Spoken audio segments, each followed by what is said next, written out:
Bonjour à tous, bienvenue dans cette nouvelle vidéo, un petit bricolage du dimanche où on va essayer de recoller les morceaux. La brosse à cheveux est cassée en deux, vous voyez bien l'endroit, et on va essayer de faire une réparation solide. Donc l'astuce, c'est d'utiliser les lames inox qui sont incluses dans les balais d'essuie-glace. Donc ça doit bien servir aussi ça pour qui est jardinier, mais c'est pas trop mon cas. Donc revenons à nos moutons. Mon idée c'est de transformer la lame inox en broche. Donc pour ça avec une meuleuse, une disqueuse et un disque qui est un disque à découper, donc très fin. Je vais faire des entailles comme ça sur une bonne longueur, une quinzaine de centimètres. Bien sûr, avec tout ce qu'il faut comme protection au niveau des yeux et des oreilles. Voilà une autre petite image qui montre un peu voilà ce que ça donne. Donc d'abord, on pourrait coller la brosse à dents, mais ça me plaît pas.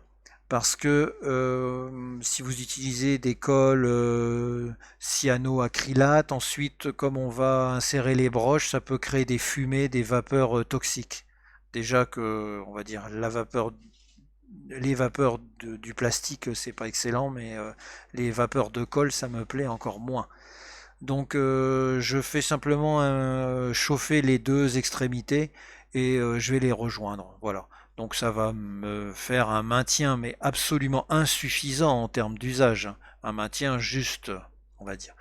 Donc voici mon début de broche, enfin ma broche quoi, et je vais en découper une partie. Donc avec la pince c'est très simple, comme on a mis, comme on a découpé, on a des amorces déjà de rupture. Donc on prend un peu, enfin là j'avoue que j'y suis allé un peu au hasard, hein. Une distance, on va dire de 3 centimètres pour avoir une petite broche de 3 centimètres, voilà.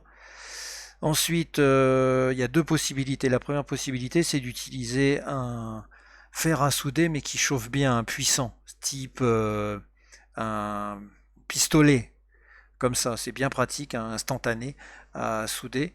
Et puis on maintient, et puis on va de droite et de gauche pour que ça s'échauffe et que doucement ça s'enfonce. Bon, pour aller plus vite, je passe dans la cuisine en mettant l'aération à fond.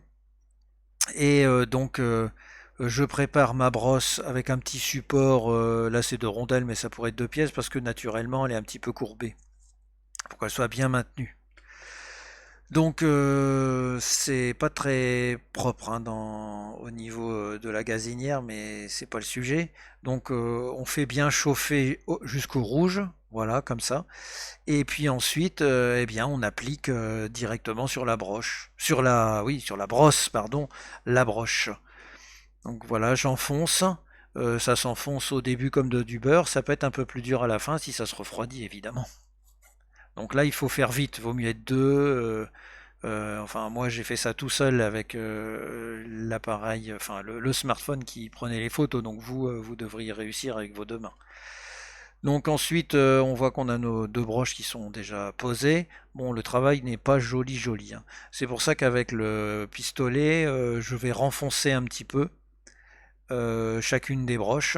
Donc c'est assez long hein, parce qu'il faut que la température monte, remonte on va dire, au niveau des broches en acier pour ensuite venir s'enfoncer dans le plastique, un thermoplastique, hein, donc qui fond à la température, on va dire de 180 degrés peut-être. Donc voilà, bon c'est pas beaucoup mieux mais c'est un petit peu mieux, l'image ne montre pas mais c'est quand même un peu plus enfoncé. Ensuite je passe au dos, recto verso.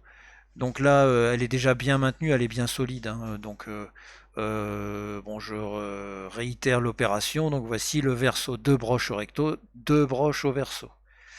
Donc après avoir bien appuyé avec le pistolet, donc et puis avoir un peu étalé le plastique, voici ce que ça donne.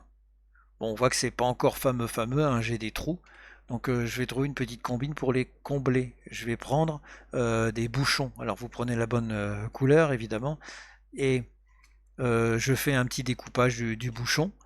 Et ensuite je viens avec mon pistolet étaler, hein, c'est voilà, je vous dis, hein, c'est du thermoplastique, hein. Donc là vaut mieux faire ça dehors quand même parce que ça sent mauvais, c'est pas bon non plus à respirer. Donc j'y vais, j'étale.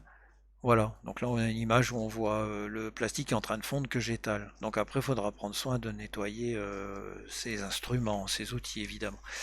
Donc voilà ce que ça donne. Je nettoie en grattant sur le ciment, mais vous pouvez utiliser une autre méthode, hein. Et au final, après un léger ponçage, voici le résultat. Bon, c'est pas fameux, c'est pour ça que je prends un petit marqueur pour venir mettre du noir là où c'est voilà la broche qui ressort, qui est un peu brillante.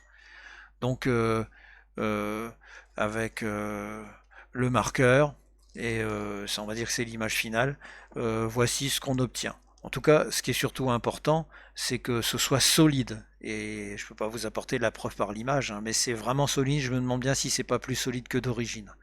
Éventuellement, si vraiment on trouve ça insatisfaisant, on peut mettre un peu de scotch noir autour, parce qu'effectivement, au niveau du rendu, là, c'est pas fameux, hein.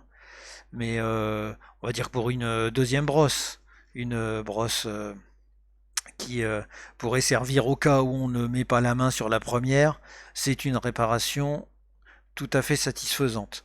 Et vous comprenez l'esprit, on peut multiplier à l'infini les situations.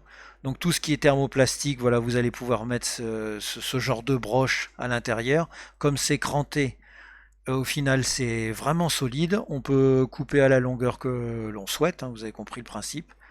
Et donc pour moi l'objectif est atteint et je suis vraiment satisfait de ma petite réparation du dimanche. Merci, merci pour votre attention, à une prochaine.